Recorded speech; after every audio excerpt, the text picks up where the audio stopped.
Right now, a signal is crossing space that should not exist.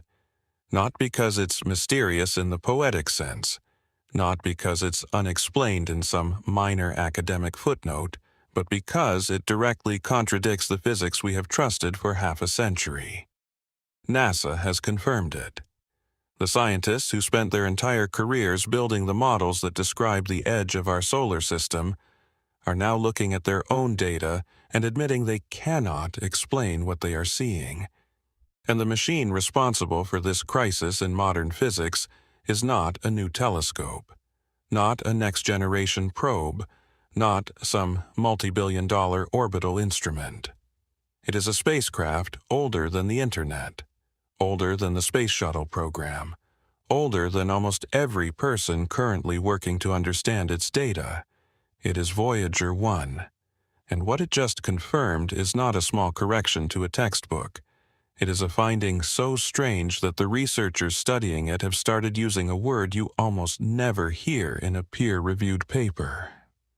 Impossible. Stay with me, because by the end of this you will understand exactly why a machine running on less power than your hairdryer has quietly become the most important scientific instrument humanity has ever built, and why what it just found changes how we think about the very boundary that keeps every living thing on Earth alive. Let's go back to where this all began, because the impossible only makes sense once you understand what was supposed to happen instead. September 5th, 1977. Kennedy Space Center, Florida. A rocket lifts off carrying a spacecraft the size of a small car, built with less onboard memory than a modern digital birthday card, and powered by roughly 470 watts at launch, a number that has been quietly shrinking every year since. NASA's plan was modest. Fly past Jupiter, fly past Saturn, take pictures, collect data, retire the mission by the early 1980s. Nobody, not the engineers, not the scientists, not Carl Sagan himself, expected this machine to still be transmitting data in the 2020s. And yet here we are, 49 years later, listening to a spacecraft that has outlived its own mission plan by a factor of 10. Voyager 1 passed Jupiter in March of 1979. It passed Saturn in November of 1980. Then, instead of going dark like it was designed to, it kept accelerating outward, using the gravity of each planet like a slingshot, gaining speed with every pass until it became the fastest, farthest human-made object in history. By the late 1980s, it had already broken every distance record we had, and it kept going. Then, on August 25, 2012, something happened that turned this quiet little spacecraft into the most important scientific instrument alive. Voyager 1 crossed the heliopause.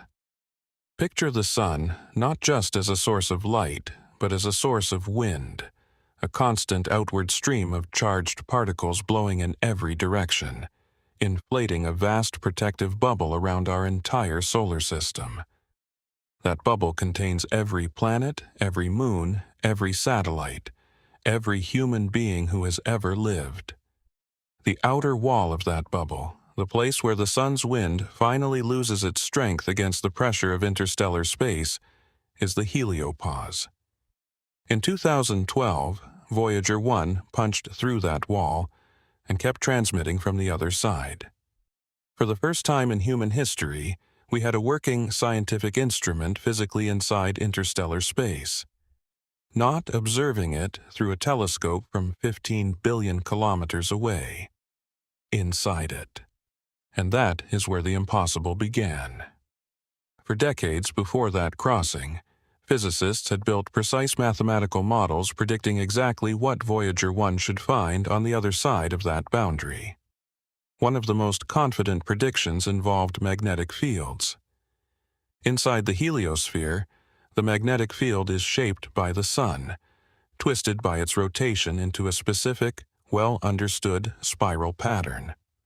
Outside, in true interstellar space, the magnetic field belongs to the galaxy itself, generated by entirely different sources, and every model agreed it should point in a noticeably different direction, tilted by tens of degrees from the solar field inside the bubble.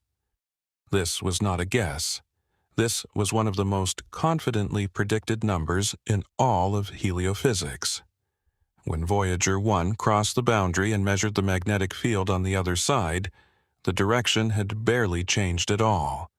Less than 2 degrees of difference. NASA's own Voyager project scientist at the time, Ed Stone, described the result using a word scientists almost never use in public: baffling. The two magnetic environments, the suns and the galaxies, which should have been distinctly different, behaved as though they were almost the same field, quietly connected across a boundary that was supposed to separate them completely. How is that possible? Nobody had an answer. Nobody still fully has one. Then, 5 years after the crossing, the story got even stranger. Starting in 2017, Voyager 1's plasma wave instrument, a device originally built to study radio bursts from Saturn's rings, began picking up something nobody was looking for: a faint, continuous narrowband hum in the plasma of interstellar space itself. Not a single spike. Not a burst that fades. A signal that persisted for years, across a stretch of space longer than 900 million miles, 10 times the distance between Earth and the Sun. Using that signal, scientists at the University of Iowa, led by physicist Don Gurnett, and later continued by his colleague William Kurth, were able to do something nobody had ever done before. They directly measured the density of interstellar plasma, not by estimating it from theory, but by listening to it in real time, the way you might measure the depth of water by the pitch of a note echoing through a pipe. And what they found broke the model completely. Every prediction said interstellar plasma density should be roughly flat, a thin, steady background barely changing as you move deeper into the void. Instead, the data published in the Astrophysical Journal showed density steadily increasing the farther Voyager 1 traveled from the heliopause. Not by a small margin, by a significant, measurable, repeating trend, confirmed again years later using Voyager 2's independent instruments after it crossed its own version of the boundary in 2018. 2 separate spacecraft launched the same year, crossing the same kind of boundary 6 years apart in 2 completely different directions in the sky, both recording the same impossible trend: rising density where the models insisted there should be none. Think about the scale of what that means. We are talking about a region of space so cold and so empty that a single cubic centimeter of it contains fewer than 1 particle. And yet, across a stretch of interstellar territory 10 times wider than the entire distance from Earth to the Sun, that already unimaginably sparse material is somehow becoming denser as you move away from our star, not sparser, which is the exact opposite of what basic astrophysics predicted for nearly a century. NASA's own summary of the finding used careful, restrained scientific language. Researchers were not expecting this. But scientists working closely with the data, speaking off the formal record, have used a much blunter word. Impossible, given what we thought we knew about the structure of the local interstellar medium. Now, here is why this stops being an abstract curiosity and starts being personal. That boundary, the heliopause, is not just a scientific curiosity sitting 15 billion miles away. It is a shield. It is the thing standing between every living cell on Earth and the full, undiluted force of galactic cosmic radiation, the high-energy particles blasted outward by exploding stars across the galaxy. If the plasma environment pressing against that shield from the outside behaves in ways our models cannot predict, then our understanding of how stable that shield actually is over millions of years, over the entire history of life on this planet, needs to be re-examined from the ground up. We are not just confused about physics far away.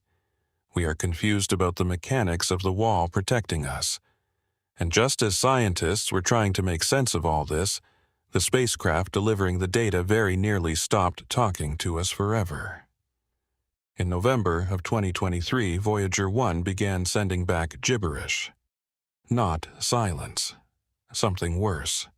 A continuous signal, still arriving on schedule, but scrambled into meaningless code that NASA's engineers, some of the most experienced deep space communication specialists on Earth, could not decode.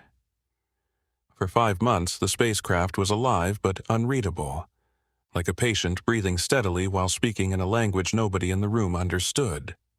The cause turned out to be devastatingly small. A single memory chip inside the spacecraft's flight data subsystem, a component smaller than a fingertip, had degraded after 46 years of continuous exposure to cosmic radiation in deep space.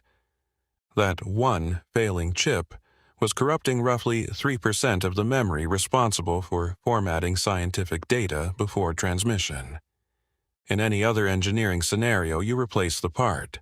Here, the part was 15 billion miles away, and even a radio signal traveling at the speed of light, the fastest velocity permitted anywhere in the universe, needed 22 hours and 30 minutes just to arrive, then another 22 hours and 30 minutes for a response to return. Every single test the JPL engineering team ran required a minimum 45-hour round trip. Send an instruction. Wait a full day and night, and most of another day. Read the result. Realize it revealed something unexpected. Write a new instruction. Wait again. For months.